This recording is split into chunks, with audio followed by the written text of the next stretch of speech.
MRQ voice دیکھنے والے تمام دوستوں کو السلام علیکم۔ پرانے وقتوں کی بات ہے کہ ایک بادشاہ تھا جس کی 12 لڑکیاں تھیں۔ سب کی سب بڑی خوبصورت تھیں، سب ایک ہی ساتھ رہتی اور ایک ہی کمرے میں سوتیں۔ جب لڑکیاں سو جاتی تو بادشاہ آ کر باہر سے کمرے کا دروازہ بند کر دیتا۔ بادشاہ ڈرتا تھا کہ لڑکیوں کو کوئی تکلیف نہ پہنچ جائے، اس لیے وہ ہر رات کو دروازہ بند کر دیتا تھا اور صبح سویرے ہی کھول جاتا۔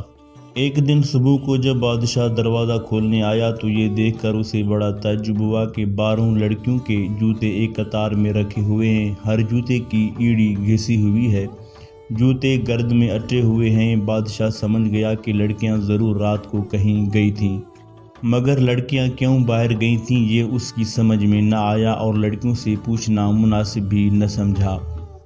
آخر اس نے اعلان کیا کہ جو کوئی بھی معلوم کرے گا شہزادیاں رات کو کہاں جاتی ہیں، اس کی شادی اس شہزادی سے کی جائے گی جسے وہ پسند کرے گا۔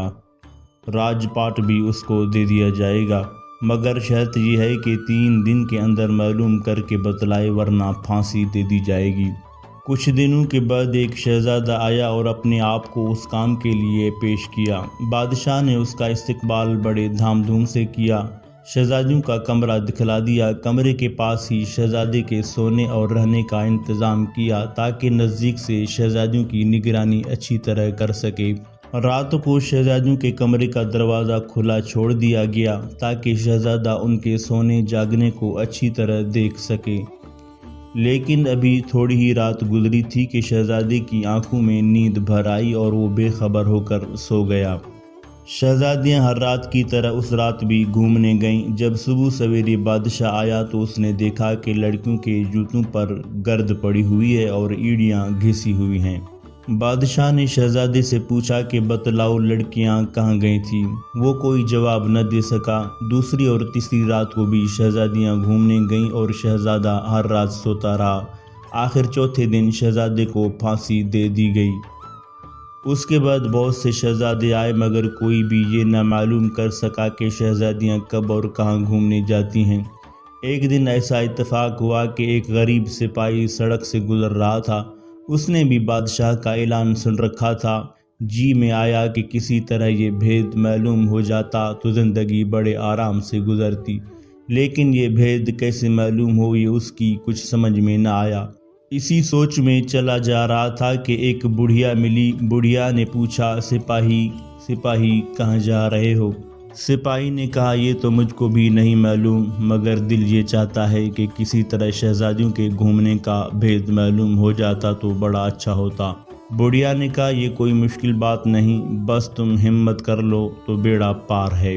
دیکھو رات کو کھانے کے بعد لڑکیاں شراب بھجوائیں گی، وہ نہ پینا، اس کے پینے سے بڑی گہری نیند آتی ہے۔ تم ہرگز شراب مت پینا، بستر پر لیٹتے ہی سوتا ہوا بن جانا اور یہ ظاہر کرنا کہ تم گہری نیند میں سو رہے ہو تاکہ شہزادیاں نہ ڈر ہو کر گھومنے جا سکیں۔ یہ لبادہ بھی اپنے ساتھ لے جاؤ۔ اس میں خاص بات یہ ہے کہ جب تم اس کو اوڑھ لوگے تو تمہیں کوئی بھی نہیں دیکھ سکتا اور تم سب کو دیکھ سکتے ہو۔ جب بوڑھیا سب کچھ سمجھا چکی تو سپاہی کی ہمت اور بڑھ گئی۔ وہ بادشاہ کے پاس خوش ہو کر گیا اور کہنے لگا، میں معلوم کروں گا کہ شہزادیاں رات کو کہاں گھومنے جاتی ہیں۔ بادشاہ نے سپاہی کو عمدہ کپڑے پہنائے اور شہزادیوں کے کمرے کے پاس لے جا کر اس کے سونے کا کمرہ بتلا دیا۔ شام ہوتے ہی ایک شہزادی شراب کا پیالہ لیے ہوئے سپاہی کے پاس آئی اور ہنس کر پینے کو کہا۔ سپاہی نے اپنے حلق کے پاس ایک تھیلی باندھ رکھی تھی۔ سپاہی نے بڑی ہوشیاری سے شراب تھیلی میں انڈیل لی، چارپائی پر لیٹتے ہی گہری نیند میں سوتا ہوا بن گیا۔ شہزادیاں یہ دیکھ کر بہت خوش ہوئیں۔ آدھی رات کے قریب شہزادیاں اٹھیں، کپڑے پہنے، بال سنوارے اور گھومنے جانے کے لیے تیار ہو گئیں۔ سپاہی اپنی چارپائی پر لیٹا ہوا یہ سب دیکھ رہا تھا۔ شہزادیاں ہنستی ہوئی کمرے سے باہر نکلیں اور گھومنے کے لیے جانے لگیں۔ سپاہی چپکے سے اٹھا اور لبادہ اوڑھ کر شہزادوں کے پیچھے ہو لیا۔ تھوڑی دور چلنے کے بعد سب سے چھوٹی شہزادی بولی، مجھے ڈر لگ رہا ہے، نہ جانے آج کیا بات ہے، دل مطمئن نہیں ہے۔